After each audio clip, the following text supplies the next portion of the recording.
What's going on, everybody? What's going on? It is Friday, November 22nd, 2024, and we are back with another live here on the Torian Rain Reloaded channel. If you haven't done so already, please be sure to go ahead and hit that like button, hit that share button, hit that subscribe button if you're new to the channel. And if you are new to the channel, I'm glad that you are all here. Shout out to all of the people in the chat, members, mods, everybody. I'm glad that you are all here. Shout out to everybody over on Patreon, the people over on Instagram, the people in the Discord, and the people over on X.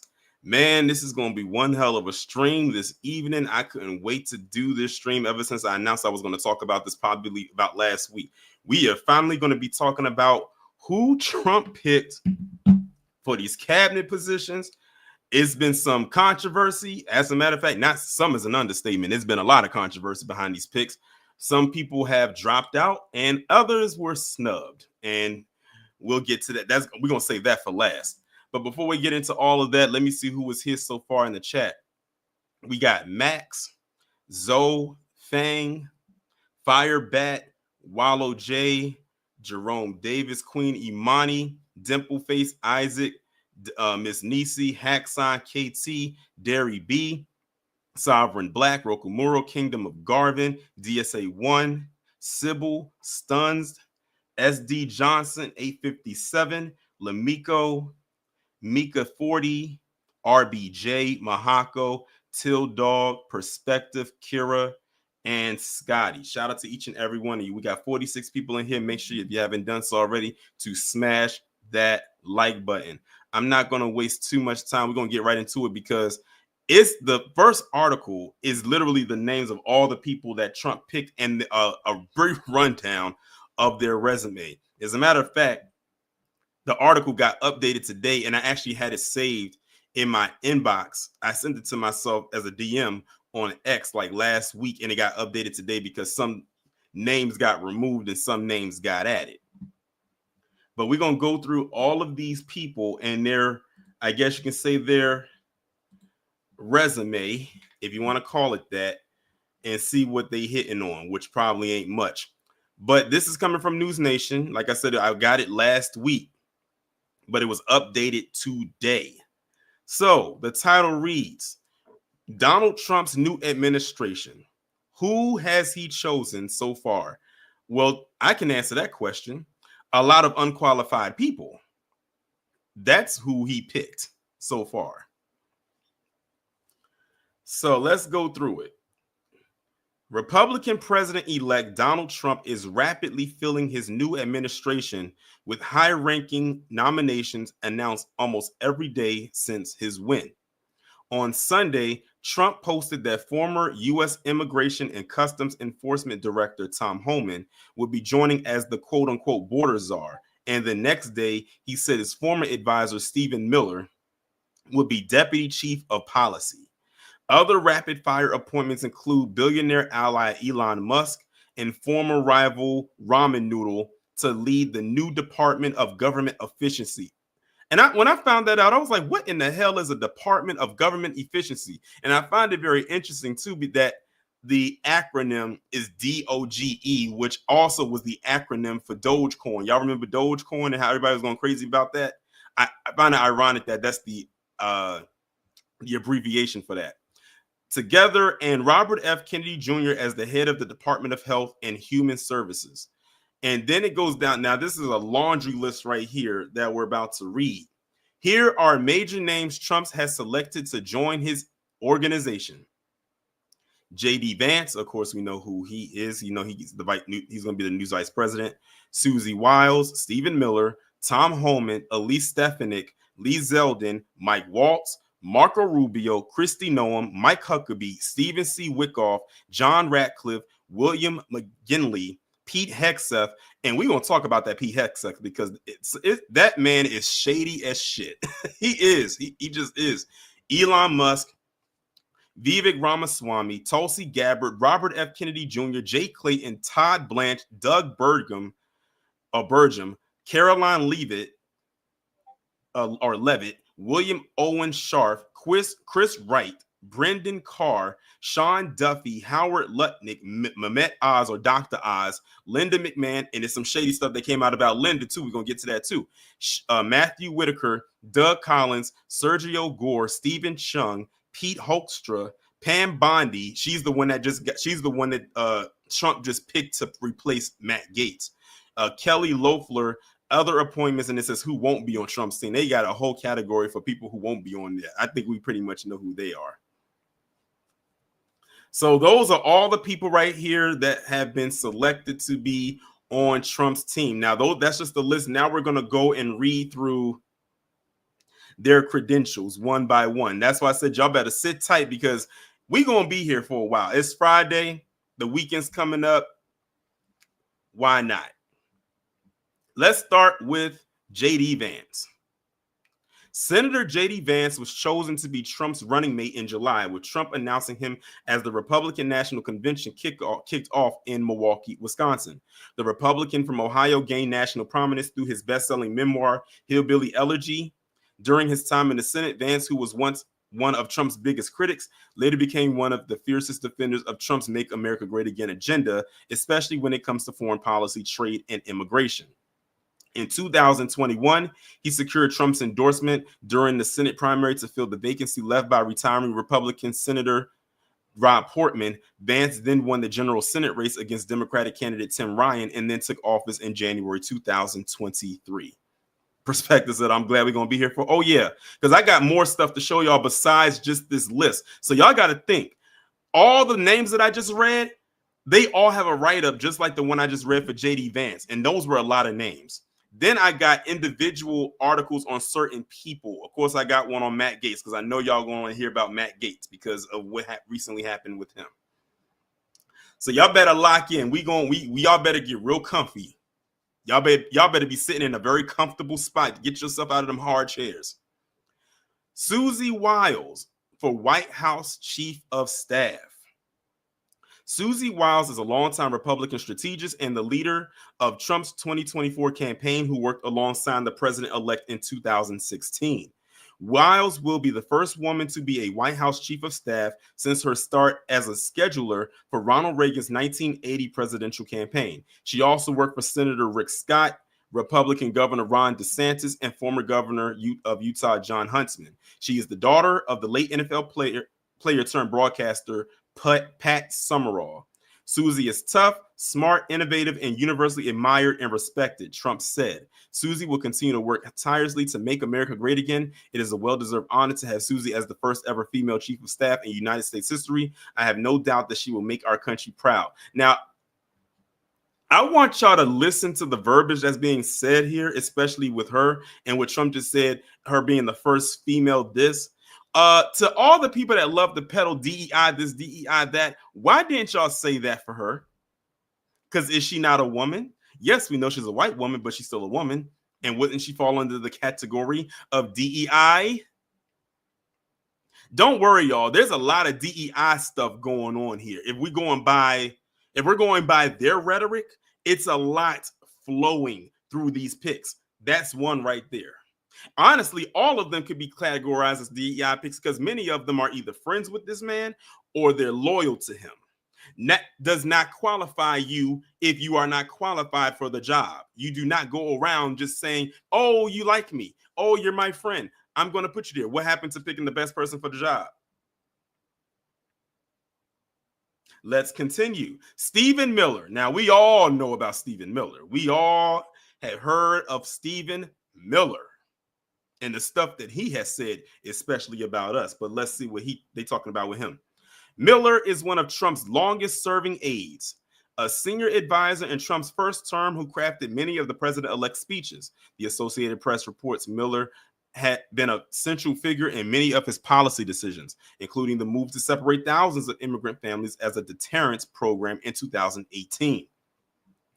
After Trump left office, Miller became president of America First Legal, which the AP says was fashioned as a conservative version of the American Civil Liberties Union that challenged the Biden administration, media companies, universities, and others.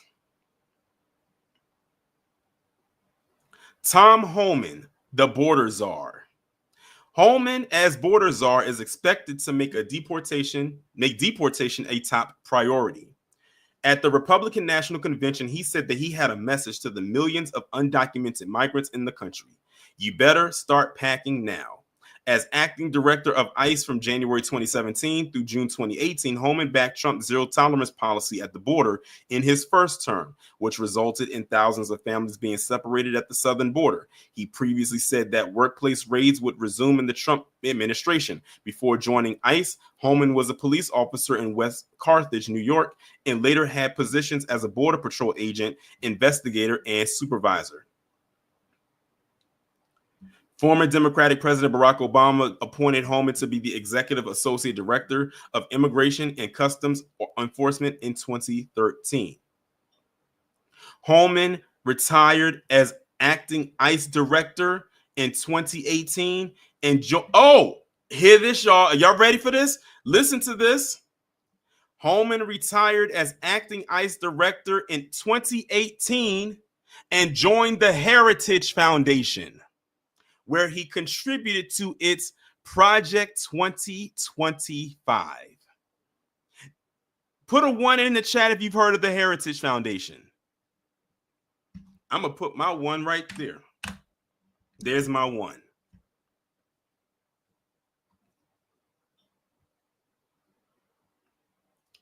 Elise Stefanik, UN Ambassador. Representative Elise Stefanik, Trump's pick for ambassador to the United Nations, was elected to the House of Representatives at the age of 30 in 2014, making her the youngest woman elected to Congress in United States history at the time. She currently serves as chair of the House Republican Conference, a position she was chosen for when former Wyoming Representative Liz Cheney was removed from the post after publicly criticizing Trump for falsely claiming he won the 2020 election. I am honored to nominate Chairwoman Elise Stefanik to serve in my cabinet as U.S. Ambassador to the United Nations. Elise is an incredibly strong, tough, and smart America First fighter.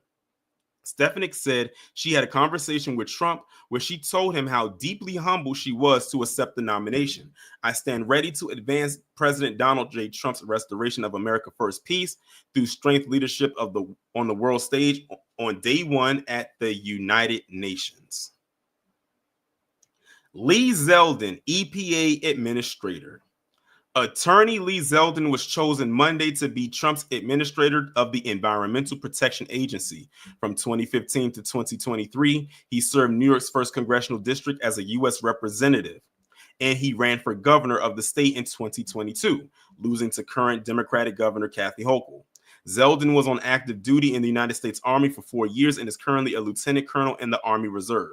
Lee, with a very strong legal background, has been a true fighter for America First policies. He will ensure fair and swift regulatory decisions that will be enacted in a way to unleash the power of American businesses while at the same time maintaining the highest environmental standards, including the cleanest air and water on the planet. Zeldin said on X that it is an honor to join the administration. We will restore U.S. energy dominance, revitalize our auto industry to bring back American jobs, and make the U.S. the global leader of AI, Zeldin said. We will do so while protecting access to clean air and water. Mike Waltz, National Security Advisor. Trump has tapped Representative Mike Waltz of Florida to be his national security advisor, according to multiple reports. Waltz, a Green Beret combat vet and longtime Trump surrogate, has held office in his native Florida since 2019, when he took over DeSantis' post in the state's 6th congressional district. The 50-year-old has called for Europe to do more to support Ukraine and for the U.S. to be more stringent with its support, aligning with the key foreign policy goal of the president-elect. He has also been a staunch critic of the Biden administration 2021 withdrawal from Afghanistan. The position doesn't require Senate confirmation, meaning Waltz will assume his role as soon as Trump is inaugurated. Trump went through multiple national security advisors during his first term. Michael Flynn was in the role for just a few weeks before resigning amid controversy over his conversations with Russia. Others to hold the post included H.R. McMaster, John Bolton, and Robert O'Brien. Marco Rubio. Now, here's a face and name we all are familiar with. Secretary of State. Trump has chosen Senator Marco Rubio of Florida to be his Secretary of State, saying that he will be a strong advocate for our nation, a true friend to our allies, and a fearless warrior. The longtime politician, age 53, will serve as the 47th president's top diplomat. He is considered one of the most conservative senators in Congress, despite his position on immigration reform having diverged from the party's consensus at one point. In terms of foreign policy, Rubio supported U.S. interventions in Iraq and Libya and has been supportive of sanctions against Iran. He has warned against China's influence in the global sphere, supporting higher tariffs to limit the country's ability to export cheaper products into the U.S. Rubio has served as the senior United States Senator for the Sunshine State since 2011. Before that, he was Speaker of the Florida House of Representatives from 2006 to 2008.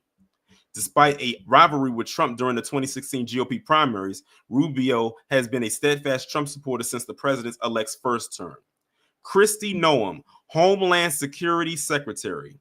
Trump has chosen South Dakota Governor Kristi Noem to serve as the Secretary of the Department of Homeland Security during his second term. Noem said Friday that Democratic governors who have pledged to resist Trump's immigration policies are being extremely irresponsible and should seek dialogue with the incoming administration. She has been supportive of the Justice Department's decision to suspend investigations into Trump, saying it was a good first step toward restoring faith in federal law enforcement agencies. So guess what? That keyword, those keywords right there, she has been supportive of the Justice Department decision to suspend investigations into Trump. As governor, Noem has faced ups and downs with tribal governments in South Dakota.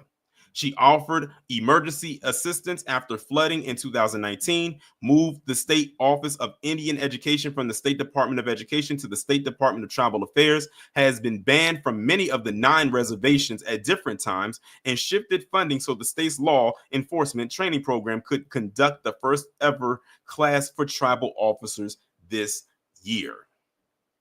Mike Huckabee, another person that I'm sure y'all are familiar with, ambassador to Israel. Trump announced Tuesday he will nominate former Arkansas Governor Mike Huckabee as ambassador to Israel. Huckabee served as governor from 1996 to 2007 and ran for president in the 2008 and 2016 Republican primaries. Calling Huckabee a great public servant, governor, and leader in faith for many years, Trump said in a statement, he loves Israel and the people of Israel, and likewise the people of Israel love him. His daughter, Sarah Huckabee Sanders, is the current governor of Arkansas. So in case y'all didn't know who Mike Huckabee was, that is Sarah Huckabee Sanders' father. Next, we have Stephen Wickoff. I think I remember seeing him when KG was playing the GOP the thing back in July. I think I remember him. Special envoy to the Middle East. In a statement obtained by News Nation, Trump nominated businessman Stephen Wickoff as special envoy to the Middle East.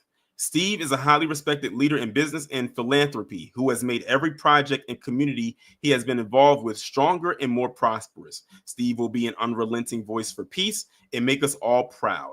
Wickoff, a real estate investor and founder of the Wickoff Group, is the president-elect's golf partner. He was with Trump at his golf club in West Palm Beach, Florida, when a second attempt was made on the Republicans' life back in September. Trump also tagged Wickoff to co-chair his inaugural committee alongside Senator Kelly Loeffler of Georgia. John Ratcliffe, director of the CIA. Put a 1 in the chat if y'all are learning some stuff this evening. Put a 1 in the chat if this is informative to you. Trump has tapped his former director of national intelligence, John Ratcliffe, to serve as director of the Central Intelligence Agency. From exposing fake Russian collusions to be a Clinton campaign operation to catching the FBI's abuse of civil liberties at the FISA court, John Ratcliffe has always been a warrior for truth and honesty. Keep in mind how many times they keep using the word warrior in these descriptions of these individuals with the American public. When 51 intelligence officials were lying about Hunter Biden's laptop, there was one, John Ratcliffe, telling the truth to the American people, the president-elect said in a statement. Before he replaced Dan Coats to be Trump's highest-ranking intelligence official, Ratcliffe served as a representative in Texas from 2019 to 2020. Next, William Bill McGinley, White House counsel. Bill McGinley, an attorney who served in Trump's first term as White House cabinet secretary, will hold another role in the president-elect's upcoming administration. Trump announced McGinley as White House counsel Tuesday, praising him as a smart and tenacious lawyer who will help me advance our America First agenda. He served in my first term as White House cabinet secretary and played a major role in our election victory as the RNC's outside counsel for election integrity. Bill has served as general counsel at the National Republican Senatorial Committee and has been partner at 2 international law firms and will work with me as we make America great again, the announcement from Trump reads. Now, this person right here, Peter Hegseth, this is the one of the many that I want y'all to keep a very, very, very close eye on. Especially after some stuff that I learned about him yesterday in a quote that he made. But this Peter Hegseth guy, y'all better make sure you keep that name and this face ingrained in your mind going forward. Secretary of Defense. Trump nominated Pete Hegseth as Secretary of Defense Tuesday, appointing the 44-year-old Fox and Friends co-host to be the nation's principal defense policymaker. You picked a former Fox News host to be your Secretary of Defense? Let me say that again. This man picked a former Fox News host to be the Secretary of Defense. Mind you, the person he's replacing is a black guy who has like 40-something years of experience doing this position. And you're replacing him with this guy? You cannot make this up. That exactly perspective. You cannot make this up. I wish I could be it's right here. Appointing the 44-year-old Fox and Friends co-host to be the nation's principal defense policymaker. If confirmed, he will be the second youngest ever to hold the position. Sources told News Nation Kelly Meyer that Pentagon officials are shocked, with one source referring to Hegseth as young and inexperienced. A Pentagon press corps member added that they didn't see this coming. I'm sure they didn't. Heck, I don't think anybody saw that coming. Hegseth served as an infantry officer in the Army, National Guard in Afghanistan, Iraq, and Guantanamo Bay. Pete has spent his entire life as a warrior for the troops and for the country. Pete is tough, smart, and a true believer in America first. With Pete at the helm, America's enemies are on notice. Our military will be great again, and America will never back down, Trepp said in a statement. None of that means he's qualified for the position. None of it.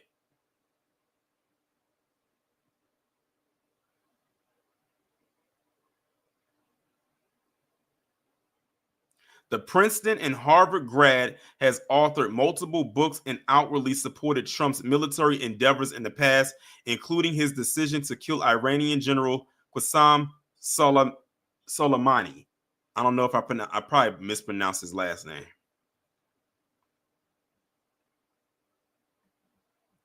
Now let's get to an even more interesting pair. Now notice this. They have these two together. They don't have their own separate write-up. So you got Elon Musk and Vivek Ramaswamy, Department of Government Efficiency. Again, this is a whole new department. This is not one that has ever been around for longer than a year. Where all the other ones people are familiar with, this one is brand freaking new. And you are about to put two people who are, again, not qualified. So let's read into this. Trump tagged billionaire ally, keep that in mind, ally, Elon Musk and former rival Vivek Ramaswamy to lead the new Department of Government Efficiency. Together, these two wonderful Americans, since when has Elon Musk been American? I thought he was born in South Africa. We know ramen noodles is first generation born. But since when has Elon Musk been American? Can somebody confirm or deny this? Because I could have sworn that Elon was born in South Africa. Again, he said, together, these two wonderful Americans.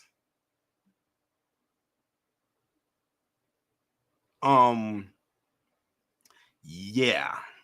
Let me continue this. Will pave the way for my administration to dismantle government bureaucracy, slash access regulations, cut wasteful expenditures, and restructure federal agencies essential to the Save America movement, Trump said in an announcement obtained by News Nation.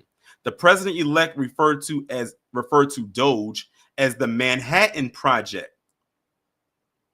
Manhattan Project. Where's Rob when you need him? Because that sounds a lot like Manhattan Institute. The Manhattan Project of his presidency, adding that the pair will work together to liberate our economy and make the U.S. government accountable to we the people. A comment from Musk was also included in the announcement. This will send shockwaves through the system and anyone involved in government waste, which is a lot of people. Trump predicted their restructuring of the government to finish no later than July 4th, 2026, the nation's 250th anniversary. Next up, Tulsi Gabbard, another face that we're too familiar with, Director of National Intelligence. I don't think Tulsi Gabbard and intelligence belongs in the same sentence, but fine, whatever. Tulsi Gabbard, a former Democratic member of Congress, is set to be Trump's Director of National Intelligence. She left the Democratic Party in 2022 to grift. I just added that in there, following an unsuccessful presidential campaign in the party's 2020 primary. Since ending her bid and leaving Congress, Gabbard appeared at events such as the Conservative Political Action Conference. Gabbard has served in the Army National Guard for more than 2 decades and was the co-chair of the Trump transition team. The Hill writes she helped Trump prepare for his debate with Democratic nominee Vice President Kamala Harris. Robert F. Kennedy, lead Department of Health and Human Services. Trump announced Thursday that Robert F. Kennedy Jr. is his choice to lead the Department of Health and Human Services. The safety and health of all Americans is the most important role of any administration, and HHS will play a big role in helping ensure that everybody will be protected from harmful chemicals, pollutants, pesticides, pharmaceutical products, and food additives that have contributed to the overwhelming health crisis in this country.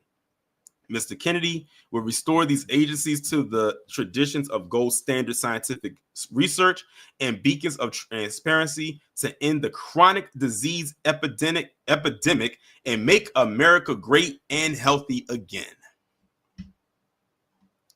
Jay Clayton, Manhattan's top federal prosecutor. Trump nominated former U.S. Securities and Exchange Commission Chairman Jay Clayton to serve as Manhattan's top federal prosecutor. Clayton, an attorney at Sullivan and Cromwell, who specializes in mergers and capital raising, is a political independent who developed a reputation while at the SEC for trying to forge consensus with the agency's Democratic commissioners. Clayton is likely to be seen as a somewhat unconventional pick for the office, known for high-profile financial crime prosecutions, as he does not have any criminal law experience. I had to lean into the mic. I'm sorry if your ears are hurting. But look at this. Look at this. It says Clayton is likely to be seen as somewhat an unconventional pick for the office, known for high-profile financial crime prosecutions, as he does not have any criminal law experience. The way that these people are getting picked, hell, I could have got chosen for this, but then again, I kind of know why I wouldn't. And we'll get to that later on. Todd Blanche, number 2 justice official. Trump has chosen Todd Blanche, an attorney who led the legal team that defended the Republican at his hush money criminal trial, to serve as the second highest ranking Justice Department official. A former federal prosecutor, Blanche has been a key figure on Trump's defense team, both in the New York case that ended in a conviction in May and the federal cases brought by Justice Department Special Counsel Jack Smith. Doug Burgum, Interior Department lead. Trump has chosen North Dakota Governor Doug Burgum to head the Interior Department.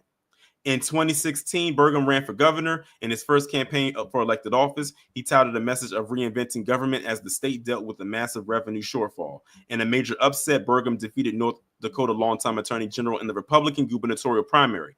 He handily won his first term in the strong Republican state, which has about 784,000 residents. He was easily reelected in 2020. Burgum ran for president from June to December 2023. He campaigned on priorities of energy, economy, and national security, but dropped out after his bid failed to resonate. He appeared in 2 Republican debates, including the first, which he attended after hurting his Achilles tendon playing basketball. He drew attention for his campaign, offering $20 gift cards to people who would donate $1 to his campaign, so he would have enough individual donors to make the debate stage. In January, before the Iowa caucuses, he endorsed Trump. The same month, he declined to seek a third term as governor. So he had to bank that Trump won. Otherwise, he would have been out of a job. Caroline Leavitt, White House press secretary. Oh, Candace. Oh, Candace. And y'all probably saying, why am I saying Candace? Because didn't all of her constituents try to say Candace needs to be the press secretary for Trump? Ha! That's funny. That's hilarious. Like, that woman stood a chance in hell. And speaking of Candace, let me put a pause on this right quick. Do y'all know she got banned from going to Australia? Recently, she recently got banned from going to Australia.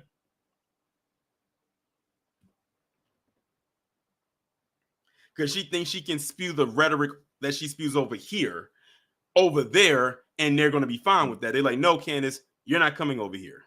And then she started trying to cry all over the damn X about it. And people was like, Candace, well, you brought it on yourself. But anyway, let's get back to this. The president-elect has tapped his campaign national press secretary, Caroline Leavitt, for a similar position in his administration, White House press secretary. Caroline is smart, tough, and has proven to be a highly effective communicator.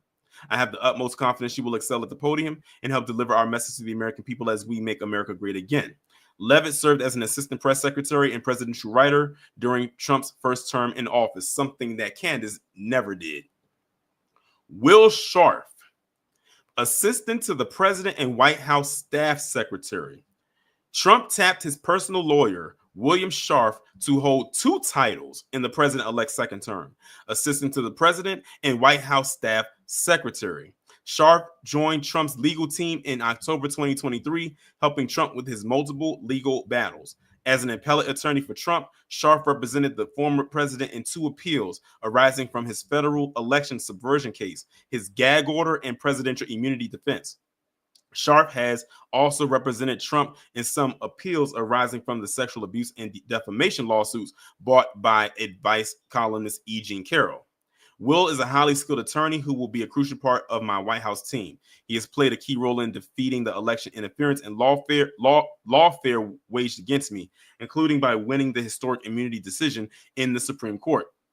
Scharf was previously a GOP candidate for Missouri Attorney General and a policy advisor for former Missouri Governor Eric Greitens. Chris Wright, they didn't even have a picture of this guy up, Secretary of Energy. The founder and CEO of fracking technology company Liberty Energy, founder Chris Wright, has received Trump's nomination for United States Secretary of Energy. Chris has been a leading technologist and entrepreneur in energy. He has worked in nuclear, solar, geothermal, and oil and gas. Most significantly, Chris was one of the pioneers who helped launch the American shale revolution that fueled American energy independence and transformed the global energy markets and geopolitics. His energy position will require Senate confirmation. Wright has also been tapped as a member of the newly formed Council of National Energy, which the president-elect says will consist of all departments and agencies involved in the permitting, production, generation, distribution, regulation, transportation of all forms of American energy. Wright will also work alongside Doug Burgum, who was designated to head the Interior Department just days ago. As Secretary of Energy, Chris will be a key leader, driving innovation, cutting red tape, and ushering in a new golden age of American prosperity and global peace. Brandon Carr, chairman of the Federal Communications Commission. Trump has tapped FCC Commissioner Brandon Carr to take lead of the agency. I first nominated Commissioner Carr to the FCC in 2017, and he has been confirmed unanimously by the United States Senate 3 times. His current term runs through 2029, and because of his great work, I will now be designating him as permanent chairman. Carr currently serves as the senior Republican on the FCC. Before that, he was the FCC's general counsel, as well as advisor to former FCC chairman Ajit Pai. Sean Duffy, Secretary of Transportation. Trump has tapped politician and prosecutor Sean Duffy, known for his TV time on MTV's The Real World, Fox News, and y'all, we got another TV personality. So we had Pete Hegseth, who was a former Fox News host. This guy was on The Real World, Fox News, just like Pete Hegseth, and ESPN to head the Department of Transportation.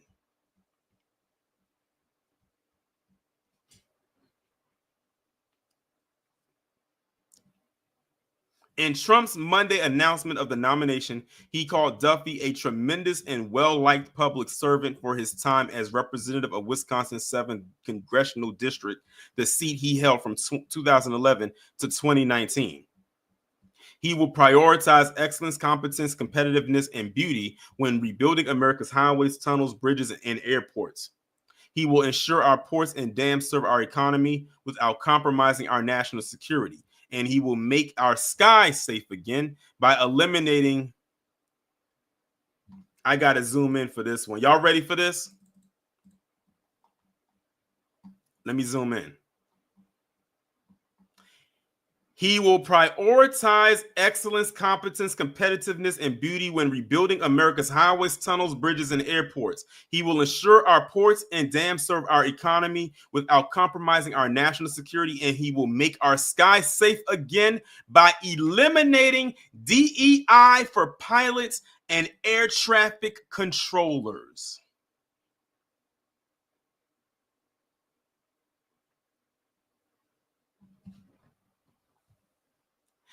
That is a quote directly from Trump.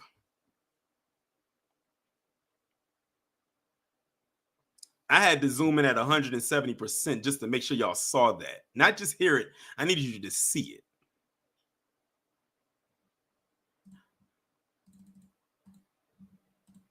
Howard Lutnick, Secretary of Commerce. CEO Howard Lutnick has been nominated as Trump's United States Secretary of Commerce, the president-elect announced Tuesday. Lutnick will also hold additional direct responsibility for the office of the United States Trade Representative. The Cantor Fitzgerald billionaire, who currently works as the co-chair of the Trump-Vance transition team, has publicly embraced Trump's sweeping tariff plans. Dr. Oz.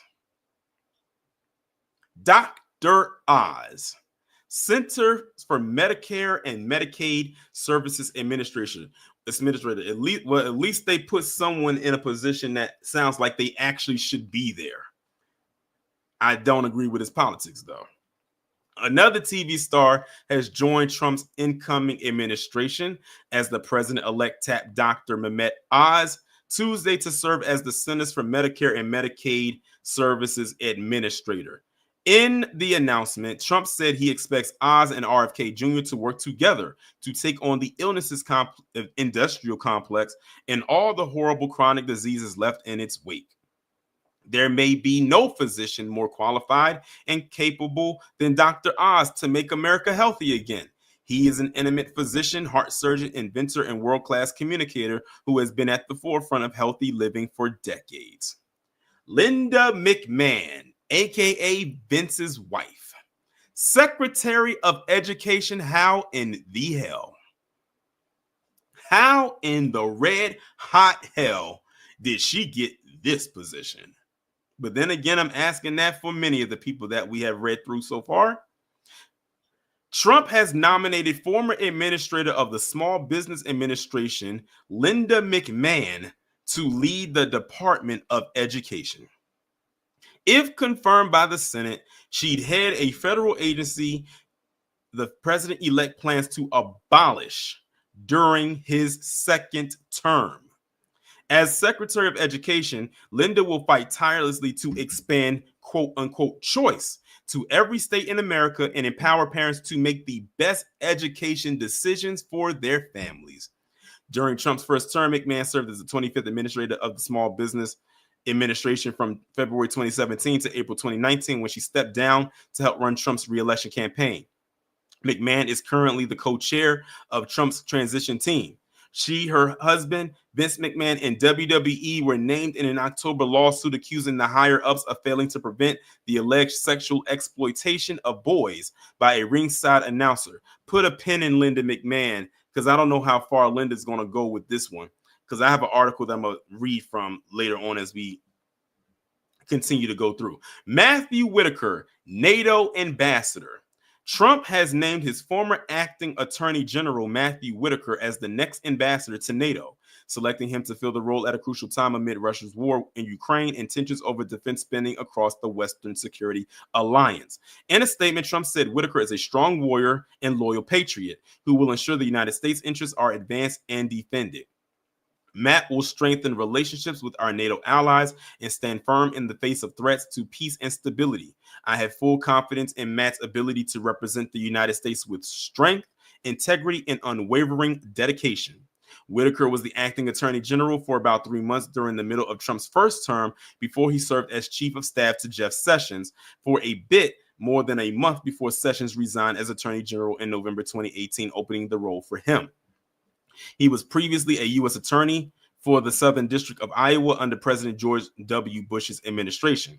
Whitaker also served in private practice from 2009 to 2017 before rejoining the Department of Justice. He has been a political consultant for the past few years, and he has 3 degrees from the University of Iowa. Doug Collins, Veterans Affairs Secretary. Trump announced he would appoint Doug Collins to lead Veteran Affairs in his new administration. Collins is a former Republican congressman from Georgia who gained recognition for defending Trump during his first impeachment trial, which centered on U.S. assistance for Ukraine. Trump was impeached for urging Ukraine to investigate Joe Biden in 2019 during the Democratic presidential nomination, but the Senate acquitted him. Collins has served in the armed forces himself and is currently a chaplain in the United States Air Force Reserve Command. In a statement, Trump said Doug will be a great advocate for our active duty service members, veterans, and military families to ensure they have the support they need. Thank you, Doug, for your willingness to serve our country in this very important role. Sergio Gore, White House personnel. Trump appointed Sergio Gore, an ally, again, another ally, and business partner his son, Donald Trump Jr., to run the White House Personnel Office in his new administration. Gore is slated to lead the Presidential Personnel Office, an important position given Trump's desire to stock his administration with loyalists and root out any individuals who may not follow through with his agenda. The office helps identify and put forward appointees to fill thousands of jobs across the federal government. Awesome news, Sergio, will be great, Trump Jr. posted on the social platform X about news of Gore's appointment. Gore is a former aide to Senator Rand Paul and co-founded a publishing company with Trump Jr. that has published books by the president-elect and conservative personalities such as Charlie Kirk and Peter Navarro. Gore also led the pro-Trump super PAC Right for America. During Trump's first term, the office was led by Johnny McEntee, who reportedly sought out loyalists to serve in the administration. McEntee more recently worked on a Heritage Foundation effort to identify personnel and lay the foundation for the next Republican administration. Stephen Chung, White House Communications Director. Stephen Chung, who has served as a top press aide on the Trump campaign for the past 2 years, would join the incoming administration as White House Communications Director. While Chung was not a regular presence on television like some of Trump's other aides, he has worked with the former president in a communications role for years, having served on Trump's 2016 and 2020 campaigns. Chung also did a stint as a top communications official for the UFC, a league headed up by Trump and ally Dana White.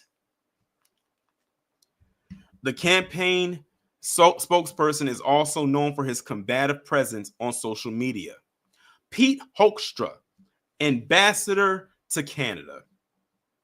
Trump has announced Pete Hoekstra as his nominee for U.S. ambassador to Canada. Hoekstra, a former congressman from Michigan and past chairman of the House Intelligence Committee, served as ambassador to the Netherlands during Trump's first term.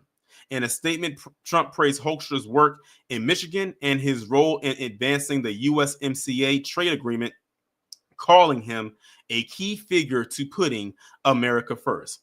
Pam Bondi. Now, this is the woman, the newest person that just got it added in. She's the one that replaced Matt Gaetz. Pam Bondi, U.S. Attorney General. Trump has named former Florida Attorney General Pam Bondi as his next nominee to lead the Department of Justice. Bondi was a swift pick just hours after Representative Matt Gaetz withdrew himself from consideration for the role. For too long, the partisan Department of Justice has been weaponized against me and other Republicans. Not anymore. Pam will refocus the DOJ to its intended purpose of fighting crime and making America safe again. I have known Pam for many years. She is smart and tough and is an American first fighter who will do a terrific job as Attorney General, Trump said on Truth Social.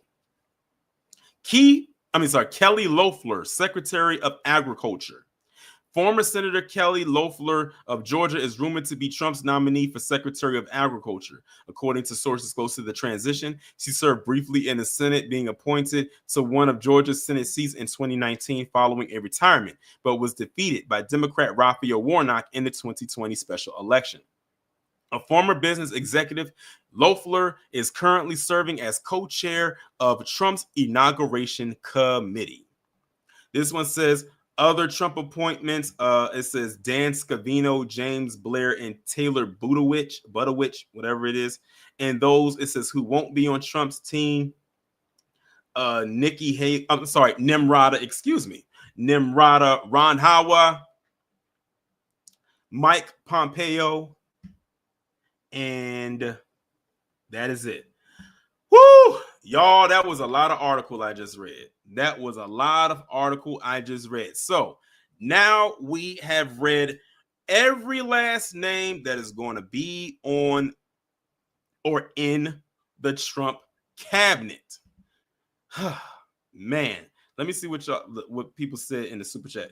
Well, the members, I should say. Shout out to Janesta for being a member for 27 months. She said B1 Torian and family, B1 to you. Shout out to John Guillory for gifting 5 memberships to the channel. I greatly appreciate it. Man, it took me nearly an hour to get through that whole. I told you we're going to be here for a while and we ain't done. But before we get into the next thing, I got to show this. And shout out to Wallow J for sending this to me. Do y'all know who this is? Oh, and I'm going to put in the chat the link to the article I just read. That way y'all can just have it for later on. Do y'all know who this is? When Wallow J sent me this, I felt like I'm looking at 2 different people. But it is indeed the same person. This is ramen noodles, y'all. Now we clearly know this is how he currently looks, but right here, he looks a little bit more melanated. Something tells me he been dabbling in that cake soap jar. Because he looks way lighter here than he does here. And his hairline. You know, he got that Vegeta McDonald's Golden Arches hairline here. his hair, I don't know what it looks like. His hair looks more fuller right here. But this is indeed the same person.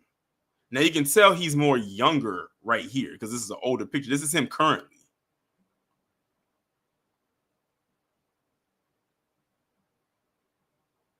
When I saw this, I said, huh? Like literally, I was like, what am I looking at here?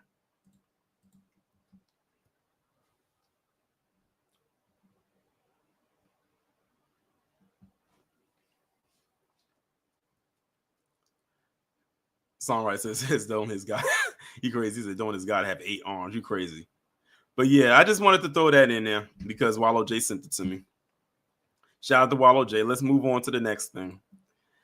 And it's this article right here coming from CNN. It was posted 2 days ago.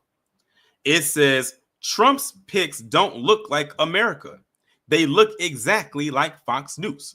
It's crazy because 2 of the picks came from Fox News. Let's see what they're talking about. While President Joe Biden bragged about picking the most diverse cabinet in history, once that he said looks like America, President-elect Donald Trump is looking for TV experience. While Trump picks so far mostly lack in racial or gender diversity, there are a handful of women and 1 Latino, for example, but no Black Americans selected. I don't know why they said yet because I don't think one will be picked. They do reach outside of the normal stable of likely government officials in keeping with Trump's goal of shaking up Washington. It shouldn't necessarily be a shock from the former president who likes to see attractive people defend him on TV and who became famous in New York tabloids in a reality show. But it's striking nonetheless to see the number of TV entertainment personalities Trump is tapping for his second term. The cabinet is still taking shape, and key roles like Treasury Secretary have not been filled.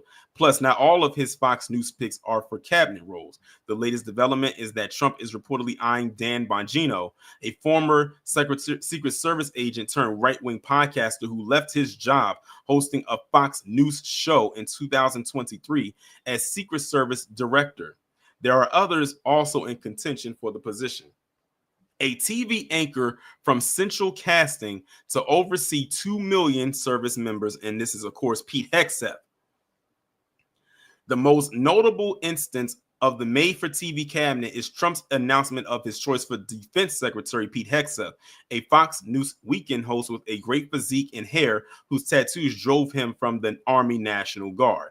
Hegseth has big ideas for how to reform the military, starting with the firing of some generals, including the chairman of the Joint Chiefs of Staff, and the ending of diversity programs in the military. He also wants women out of combat roles, something that could be contested by Tulsi Gabbard, Trump's pick for the non-cabinet role of Director of National Intelligence, who served in the Field Medical Unit during the U.S. war in Iraq and still in the Army reservists.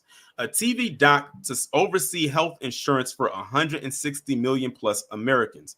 Dr. Mehmet Oz, who most people know as Dr. Oz, is a cardiothoracic surgeon who turned guest appearances on Oprah Winfrey Show into his own daytime career.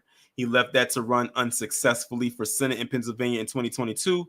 Days before the announcement of his appointment, he was selling vitamin supplements online. Trump wants Oz to take over the most important agency most Americans may never have heard of, the Centers for Medicare and Medicaid Services, or CMS, which oversees health insurance coverage for more than 160 million Americans. A Christian TV host to the Holy Land. Mike Huckabee was the governor of Arkansas, a position now held by his daughter, Sarah, who serves as Trump's press secretary during his first term in between failed bids for the Republican presidential nomination in 2008 and 2016. Huckabee hosted a show also on Fox News. More recently, he had a show on the Trinity Broadcasting Network, a Christian outlet. He'll bring an evangelical worldview to Jerusalem, where Trump moved the U.S. embassy if confirmed as U.S. ambassador to Israel. Excuse me. Trump's choice is controversial for anyone who envisions a two-state solution in the Middle East, since Huckabee once said there's no such thing as a Palestinian. A reality TV original, one half of a Fox News super couple, to oversee the sprawling transportation system. I'm not going to read the rest of that or all of this. I'm just going to go down by line. A Fox favorite who has expressed sympathy for Russia to be the top U.S. spy. They're talking about Tulsi Gabbard. A Fox contributor to be the border czar, an anti-mainstream conspiracy theorist and author to oversee health policy. A wrestling entertainment magnate to oversee education. And I think that's the end. So what have we learned? It's a lot of entertainers in here. Aren't they the same ones that say to not mix entertainment with politics? Yet that's all we see so far is entertainers. Now, speaking of Linda McMahon, let's go a little bit further into Linda and her controversy with, and it's crazy. It's not surprising because look at who her husband is. Linda McMahon, Trump's education pick, was sued for allegedly enabling SA of children.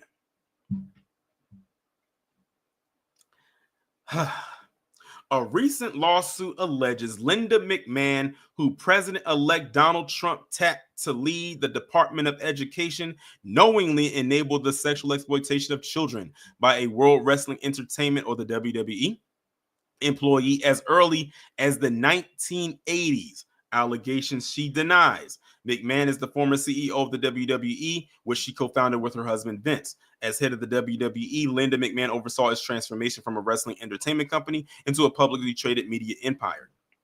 She stepped down in 2009 to run for Senate, but she lost in Connecticut in 2010 and 2012. As McMahon, who co-chairs Trump's transition team, buys to be confirmed as education secretary, a recent lawsuit raises question about her care for children's safety at the WWE. The suit alleges McMahon, her husband, the WWE, and TKO Group Holdings, the league's parent company, knowingly allowed employee Melvin Phillips Jr. to use his position as a ringside announcer to do unspeakable things to children. I'll put it like that. The filing alleges Phillips will recruit children to work as quote-unquote ring boys, helping him set up and take down wrestling rings at WWE events. However, the job was a guise for exploiting the children, which Phillips would do even in front of wrestlers and executives in the locker area. He would also often film his abuse, according to the filing. The suit was filed in October in Baltimore County, Maryland, on behalf of 5 John Does who say they were ages 13 to 15 when Phillips met and recruited them to work as ring boys. Each of them say they suffered mental and emotional abuse as a result of the alleged abuse. Phillips lured and manipulated the young boys with promises of meeting famous wrestlers and attending the highly popular wrestling shows, experiences that were otherwise unattainable for these kids. The McMahon's WWE and TKO Holdings allow Phillips and others to engage in and foster the WWE's rampant culture of SA. The lawsuit claims that the McMahons were negligent as employers and failed to protect the plaintiffs, who are demanding more than $30,000 in damages. Phillips worked for the WWE in the 1970s, 80s, and 90s as a prominent ringside announcer and crew chief. He died in 2012. Both Linda and Vince McMahon were aware of Phillips' abuse, the lawsuit alleges. Vince McMahon admitted that he and Linda were aware as early as the early to mid 1980s that Phillips had a, quote, peculiar and unnatural interest in young boys. Laura Bravetti, an attorney for Linda McMahon, called the allegations false. This civil lawsuit, based upon 30-plus year allegations, is filled with lies, exaggerations, and misrepresentations regarding Linda McMahon.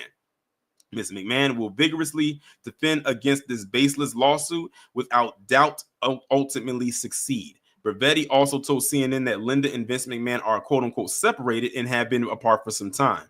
Jessica Rosenberg, an attorney for Vince McMahon, did not respond to CNN's request for comment for this story. Rosenberg said in a previous statement that the lawsuit allegations are false. The WWE did not immediately respond to CNN's request for comment. Phillips' alleged abuse at the WWE was reported by the New York Post as early as 1992.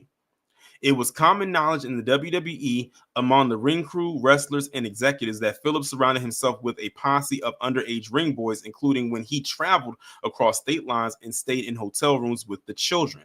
The McMahons fired Phillips in 1988 after allegations about him exploiting the children continued to surface. They rehired him 6 weeks later on the condition that he steer clear from kids, but he continued to exploit the young boys with the McMahons' knowledge, the lawsuit alleges.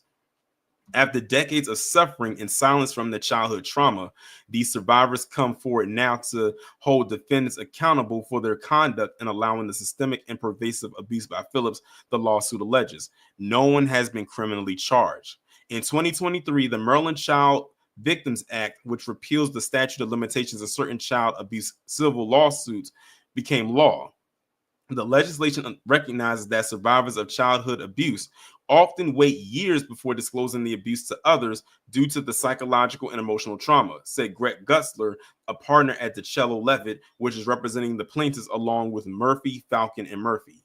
Linda McMahon worked in Trump's first cabinet as the administrator for the Small Business Administration before stepping down in 2019 to chair a pro-Trump super PAC. She is also co-founder and the board chair of the America First Policy Institute, a pro-Trump think tank.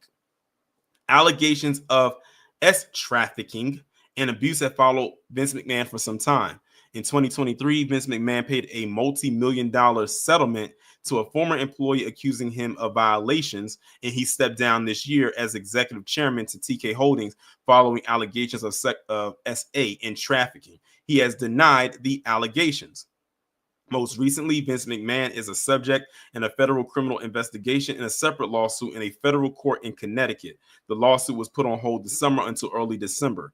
A criminal investigation around McMahon also exists in New York, though it doesn't carry legal risk for Linda, who left the WWE over a decade ago, according to multiple sources familiar with the investigation.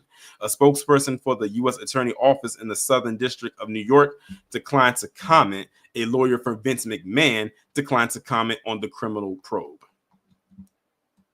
So there's that article right there. Birds of a feather, y'all.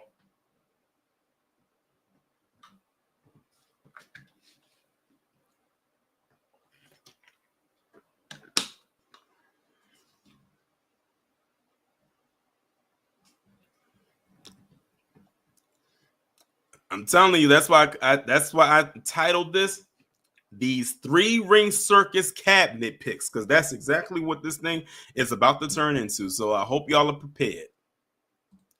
Now let's go on to the next thing. Matt Gaetz. Oh, Matt Gaetz. I thought it was real controversial that he picked this man anyway, but I'm not surprised that he did. And then all the stuff that has come out that we already knew about. So Matt Gaetz, he only had the cabinet position for like a couple of days, maybe a week. Not enough for him to really do anything. But now he is gone on to say that he's not returning to Congress next year. Because see, the thing is, if Matt Gaetz would have got installed in that position that Trump wanted him for, they was going to pry into that and it wouldn't have looked good for him.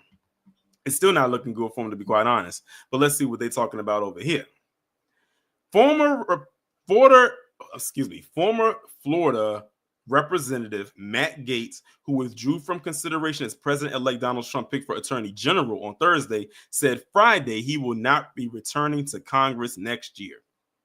I'm still going to be in the fight, but it's going to be from a new perch. I do not intend to join the 119th Congress, he told Charlie Kirk. Of course, he went and told Charlie Kirk in an interview.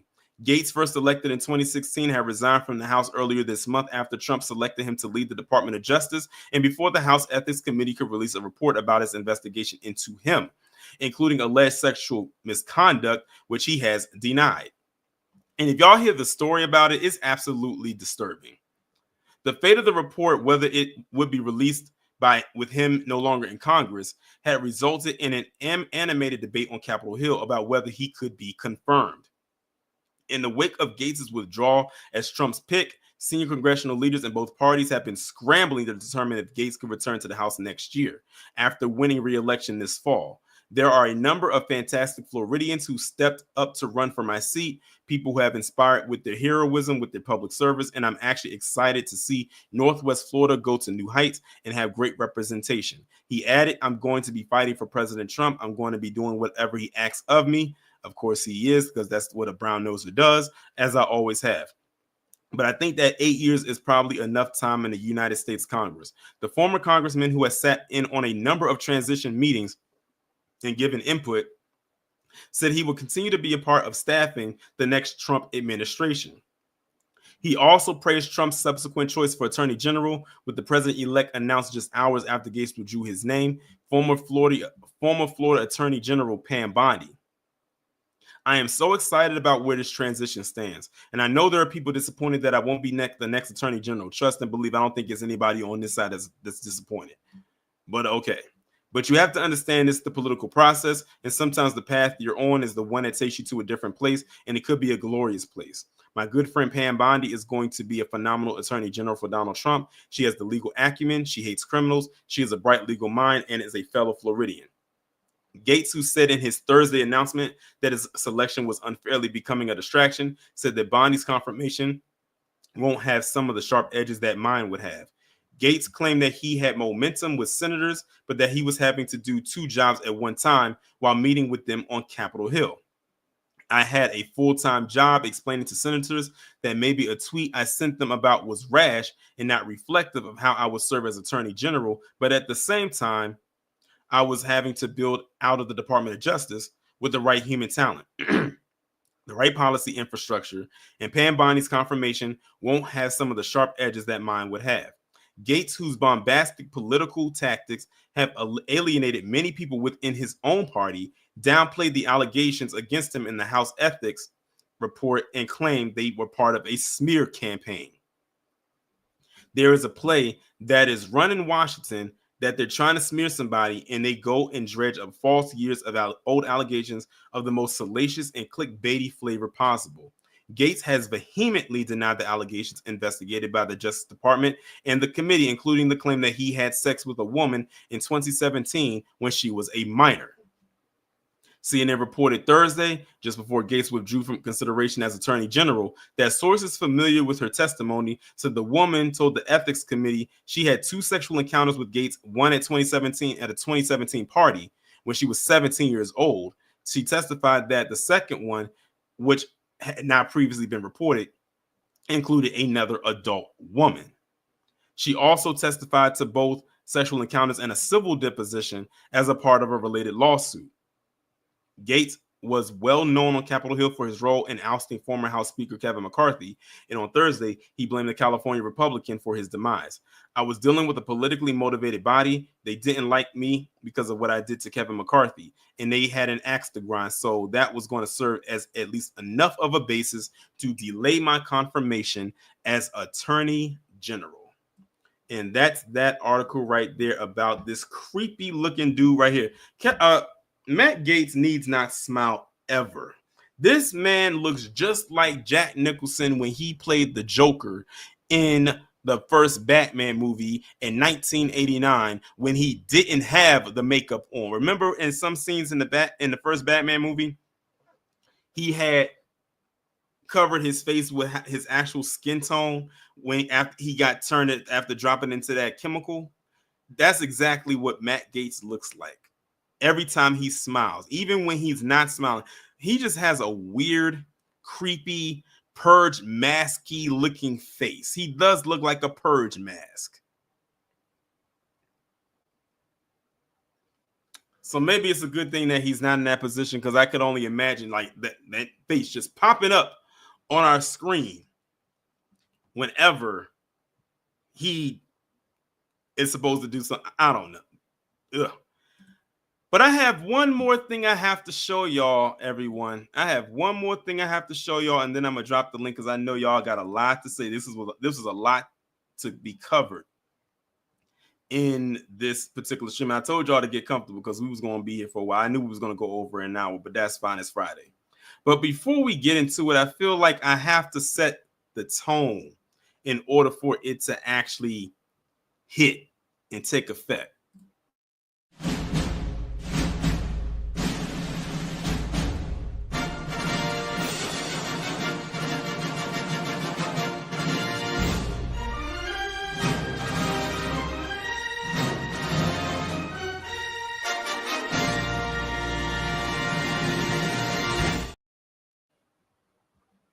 Ask you because I remember when your name came up as a potential Speaker of the House. There were many who speculated that based on the prominent role you played in this campaign and election, that your name would have skyrocketed to at least the front of the line. We are several cabinet picks in. Are you not surprised that you have not been named? Have you had a conversation about being a part of the administration at all? All I will say is I am not surprised that I have not been named, but that does not mean I'm not going to do other things in the future. Has he asked you? No, there's some other things that I'm looking at going forward. I'm Like? not going to talk about them now. We do this every time. We're not going to break news now. I would like Laura. to ask you, Governor We're not gonna break of news. Florida, Senator, perhaps if Marco Rubio is confirmed, or any of those spots enticing to you? That's the face of someone who has been defeated. All that butt kissing and tap dancing and that he did over the last year, and he could not get one cabinet position. Laura Coates was pushing them buttons. She was saying, with all the stuff that you've done, Laura Coates, had it been me, with all the ass kissing you did, are you surprised that you didn't get a cabinet position? And he said quickly, no. Byron, stop lying. You know you were surprised you didn't get chosen for anything, but I don't know why you would be surprised if you weren't, because did you really think you were going to get something out of this? You had all these people on X literally saying, oh, Byron's going to be this, Byron's going to be that. Why wouldn't he? Why wouldn't he? Why would he is the better question. Buck dancing and tap dancing and kissing the proverbial white ass does not get you a position. However, it probably should have, considering all the cabinet picks that we just went over. He might have been qualified for at least something, opposed to some of the people that did get chosen. But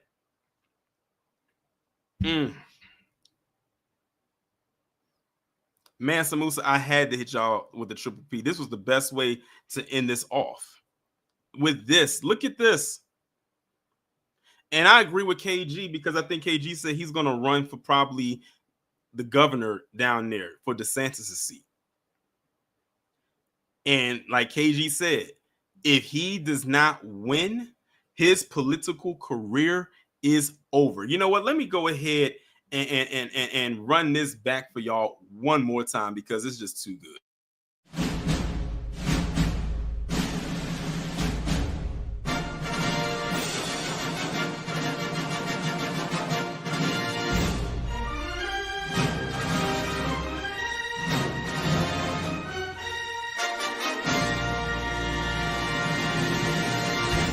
Because I remember when your name came up as a potential Speaker of the House. There were many who speculated that based on the prominent role you played in this campaign and election, that your name would have skyrocketed to at least the front of the line. We are several cabinet picks in. Are you not surprised that you have not been named? Listen, y'all. He's not smiling because he's happy. That's a smile of pain and sadness. I think I see a little tear getting ready to form in the corner of his eye. That man probably went and cried in the car, because I think this is probably the first time that this was brought up to him after all of these cabinet picks.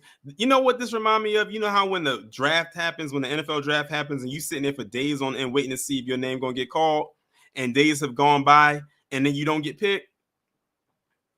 That's what Byron Donalds is experiencing right now. And I don't know why I didn't catch it, but that headline, it says Reverend Al Sharpton blasts Trump for lack of black cabinet members. Al Sharpton, why did you care? I thought you didn't like Trump. See, I tell you.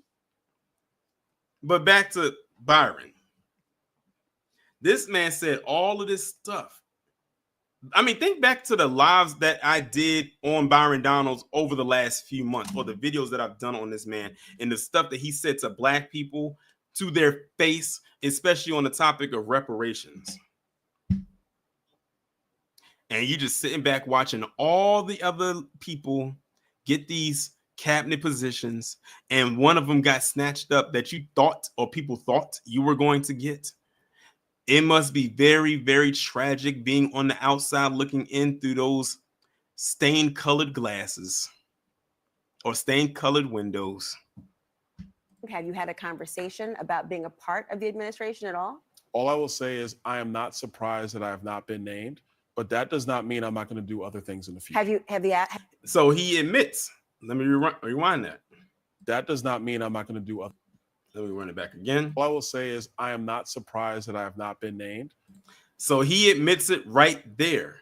I am not surprised that I have not been named. Well, here's the thing, Byron. If you knew you're not surprised that you were named, why did you do all the tap dancing that you did? Of course, to the people who tap dance the way that he does, they don't see it that way. They don't see it through the same lens as we do. They think that's just them being them. No, it is, to me, it is all an act.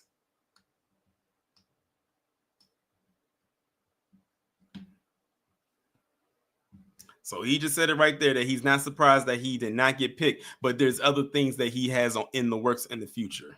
Like what? But that does not mean I'm not going to do other things in the future. Has he asked you? No, there's some other things that I'm looking at going forward. Like? I'm not going to talk about them. And like Laura just asked us, she said, has he asked you? And by he talking about Trump, and he said no. Trump probably doesn't even call. He probably doesn't even answer this man's phone calls anymore. Now We do this every time. we're not going to break news now. I would like Laura. to ask you, We're Governor not gonna break of news. Florida, Senator, perhaps if Marco Rubio is confirmed, or any of those spots enticing to you? We'll see what happens as things go forward. I don't think there's going to be much. I don't think there's going to be much. And shout out to Ricky Guillory for the $4.99. He says Byron Donalds could not pass the FBI background check. President of the United States felon. Black man can't be in his cabinet and can't pass a background check.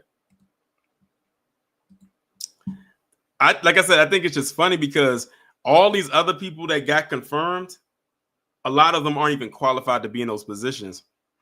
And he got overlooked. But not only him, Tim Scott, that man probably tap danced the most. That man probably went to his little prayer closet and cried and prayed all night. Probably so much to the point where he could have committed the next flood. Who else? Name some other people, y'all, because there's plenty to go around. There's plenty to go around. Hold on, y'all.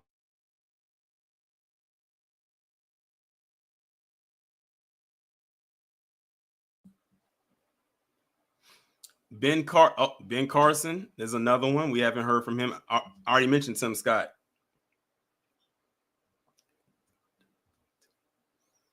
Omarosa's a non-factor. Like I wouldn't even throw her in there. She doesn't even count in my opinion.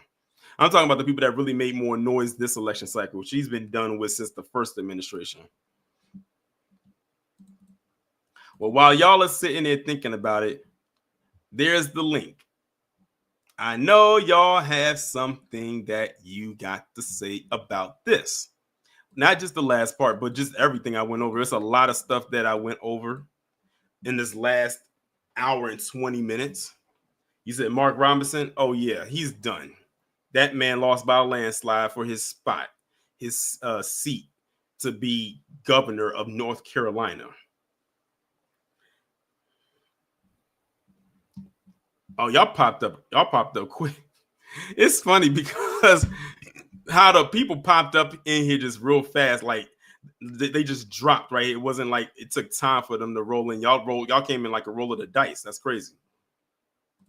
Miss Hurricane Niecy, what's going on? Good evening, my baby. How are you? I'm doing good. Good evening, family in the chat. Okay.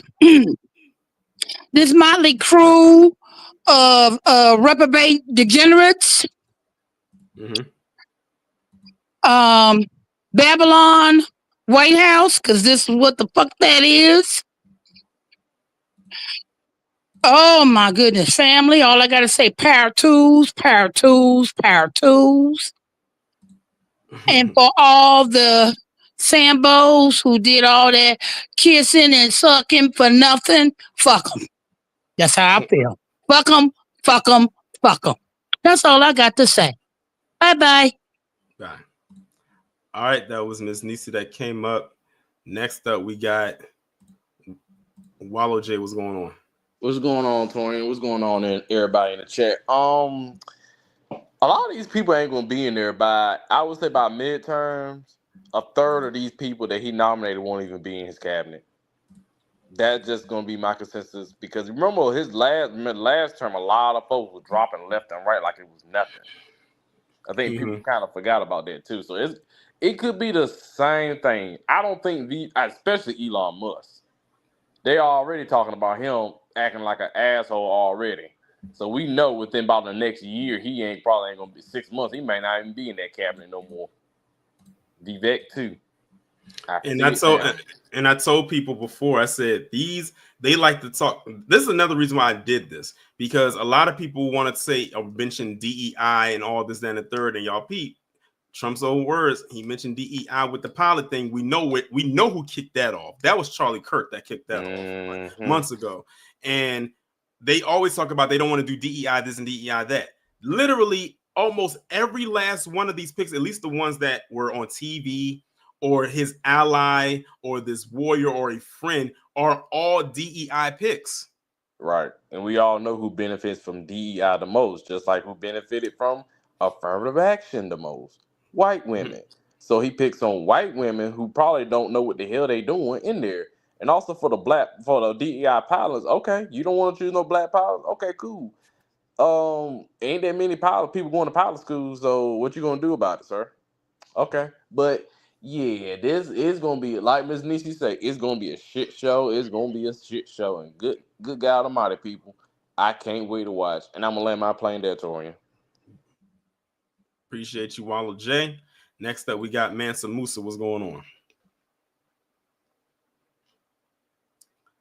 If you are there, and I don't know if you can hear me or if you're saying anything, I don't know if there's any kind of audio connection on your end.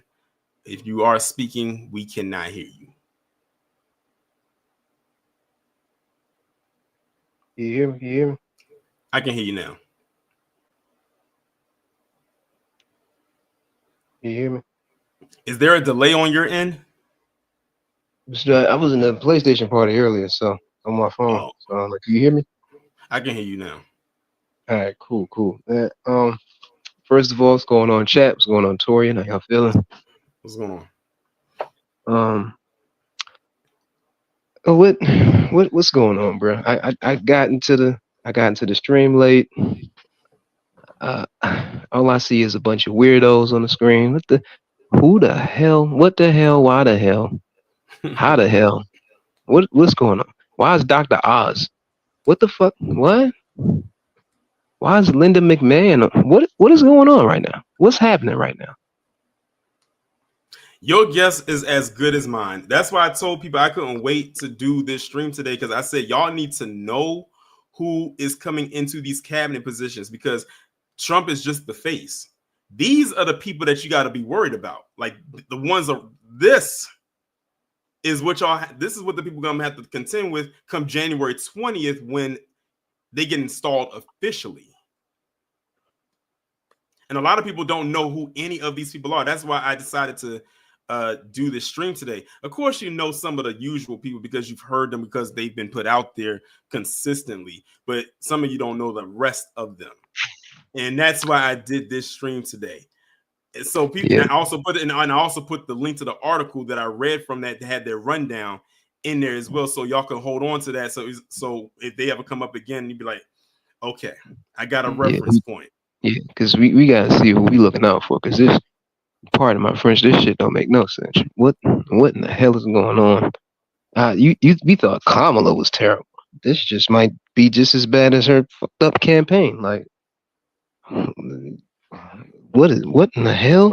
Remember, allies, patriots, and warriors. Those three words were used a lot to describe a lot of the people, and these were from Trump's own words, to describe a lot of the people that he picked. So every time I kept saying ally and loyalist, I said, okay, these are people that like him. That's all that is. So it's like, so these people aren't, so they can't, so you're saying that they don't know what they're doing, but because they're loyal to you, you chose them. I mean, you picked the Pete Hegseth one really got me. Like, you picked that guy and he used to be a host on Fox News. You to be your Secretary of Defense?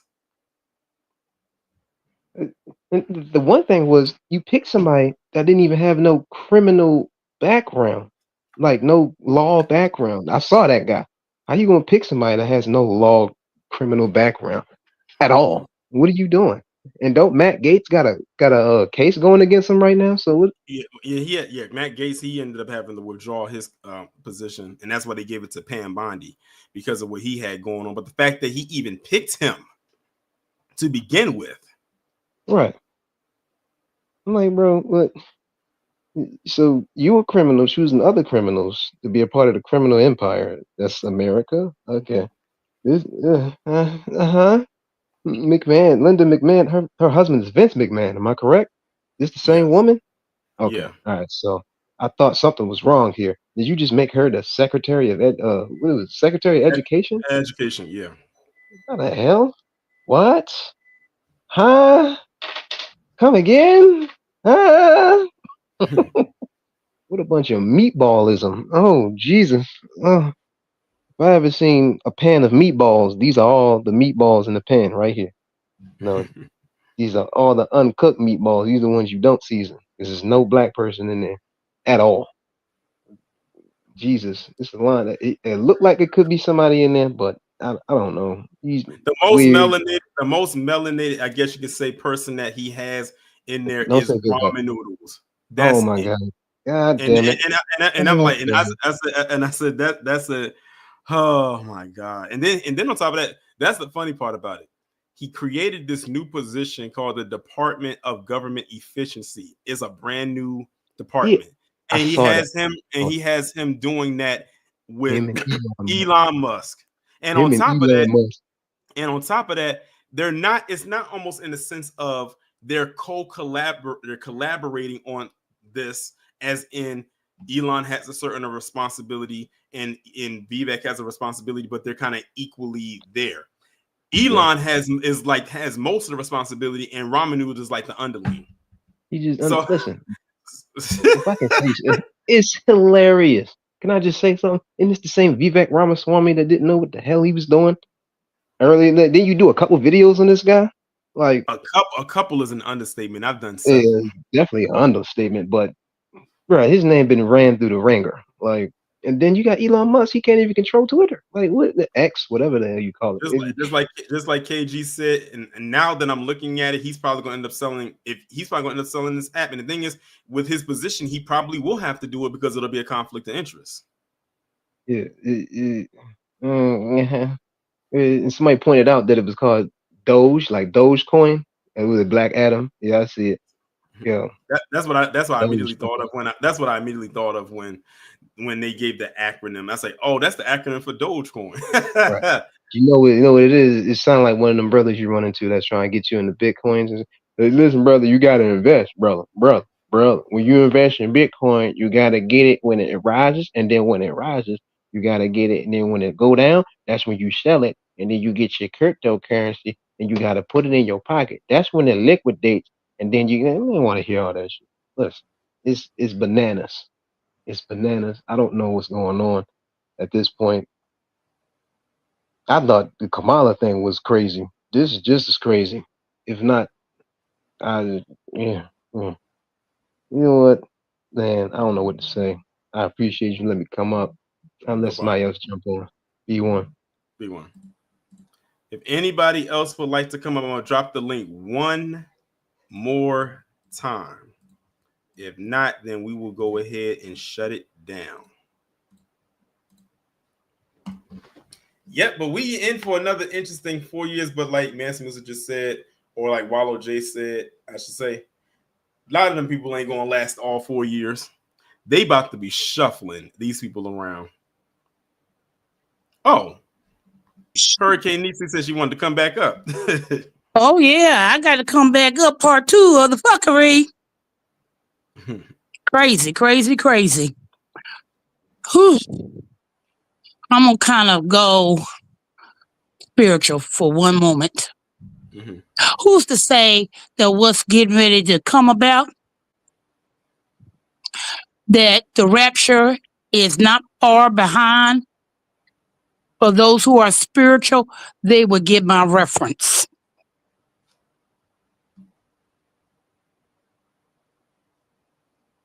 And like Damon Reed said earlier in the chat, family, get your house in order. And that's all I got to say. Be blessed, my baby. You too. Shout out to Miss Nisi for making a second appearance on the panel. All right, I see we got AW1. What's going on? Yo, what's up, Tori? Man, same story, same results, huh? Mm-hmm. I love it. That's like, when will they ever learn they don't like us? These people don't like us. Oh, yeah. Are you talking about in reference to the last part I showed with Byron Donalds? Yeah. It's like, rather than Republican, even though they, oh, yeah, look at my African-American friend there. And I'm imitating Trump. You know, when he says that, okay, but it's like, they're gonna give those spots to those people. And Trump already raised war and says he's gonna give stuff to white folks basically first. It's like, when will they learn? They must have heard something else other than we did. They're like the people in the movie Jaws that didn't hear the music. Right. That's a good one, Tori. But yeah, I mean, listen, people have right to be what they want to be. I don't care about. I have neighbors that are Republicans, and I rock with them, you know. Yeah. But they're not crazy like this. Oh yeah, yeah. Like the thing is, and that's the thing. Like these are like the ones that you're dealing with now. These are like these radical Republicans. Right. That is what we're dealing with now. Even the people who are like the actual true Republicans, they don't know what this is. Like they said, this is become basically Trump's party. Pretty much.